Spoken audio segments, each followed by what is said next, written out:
اب اتنی قانون سازی ہو چکی ہے، میں بات جاری رکھتا ہوں، تو اب ان کا کیا ہوگا؟ جو حل بھی اٹھا چکے ہیں، جس میں پنجاب میں دو سے انوشی رحمان تھیں، اور ایک اور کیا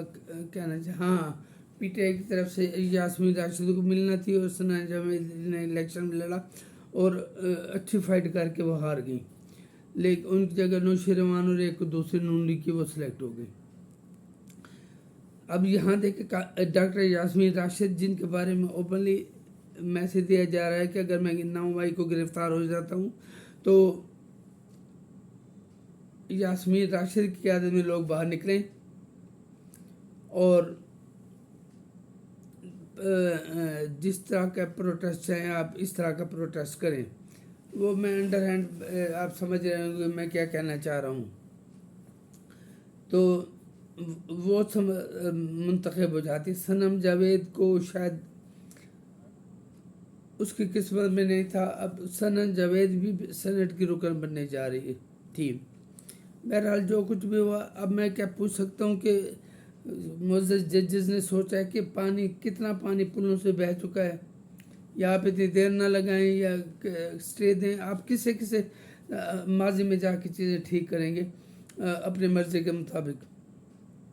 تو اب جو حلف چاہ چکا ہے، صدر مملکت کا انتخاب ہو چکا ہے، جو کہ چاروں صوبائی اسمبلی بھی دیتی ہیں، ووٹ کرتی ہیں، اور قومی اسمبلی بھی، کیا وہ بھی ختم کریں گے؟ چاہے اس کے باوجود بھی وہ منتخب ہو جاتے، صدر مملکت بھی، وزیر اعظم بھی، یہ وزیر اعلیٰ بھی، سب کچھ ہو جاتا، تو کیا آپ یہ ختم کریں گے سب؟ کیا یہ اتنا آسان ہے؟ یا اب اس کو پھر اس طریقے سے دیکھیں، اگر 22 مخصوص سیٹیں قومی اسمبلی کی 22 ہیں یا 23 جتنی ہیں وہ پی ٹی آئی کو دے دی گئی ہیں، تو کیا جو پی ٹی آئی کے ممبر ایکچوئل ڈکلیئر ہوئے ہیں، جو 39 پتہ نہیں وہ کہاں سے ریکارڈ سے نکالا گیا، بہرحال ہوگا یہ ریکارڈ، تو ان 39 کے اگینسٹ پروپورشنلٹی کے حساب سے دینا چاہیے نا، اور باقی سیٹوں پہ ساری تو نہیں دی جاتی۔ اس طرح اگر تناسب کے لحاظ سے دیکھیں تو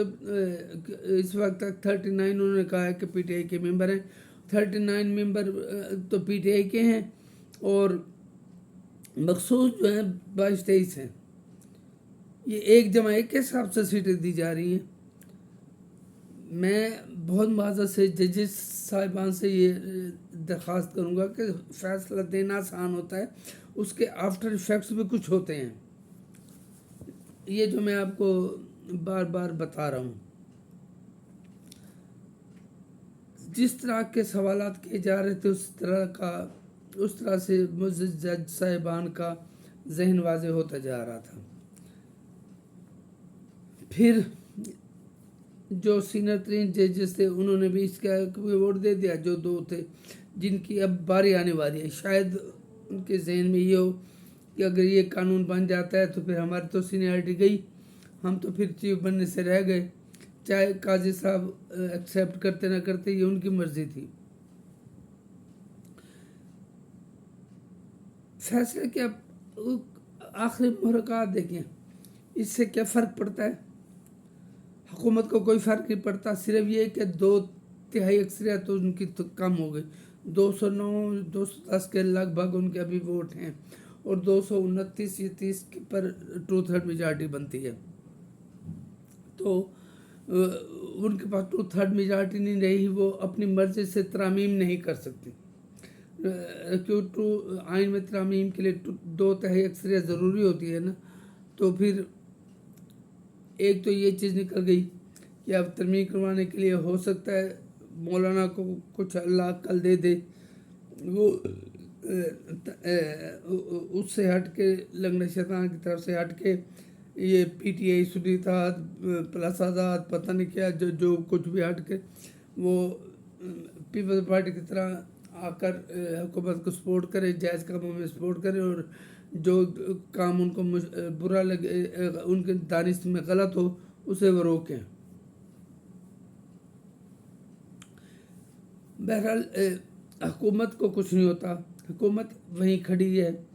مشکل ہوگی قانون سازی میں، ان کے آئینی ترامیم میں خود مشکلات آ سکتے ہیں۔ ویسے بل تو بہت سارے پاس ہوتے رہیں گے، یا پنجاب، سندھ، بلوچستان کی حکومتیں بھی ویسے ہی رہیں گی۔ سینٹ میں جو ان کی سیٹیں بڑھنے کا چانس ہے وہ ذرا بہت زیادہ کنفیوزنگ ہے، کہ جو حلف اٹھا چکے ہیں، قانون سازی میں حصہ لے چکے ہیں خواتین، اور جو صدر مملکت کو ووٹ دے چکے ہیں، جو وزیر اعظم کو ووٹ دے چکے ہیں، وہ تو نہیں دیتے ووٹ سینیٹر وزیر اعظم کو، صدر مملکت کو دیتے ہیں، چیئرمین سینٹ کو بھی تو وہ دیتے ہیں نا مخصوص لوگ،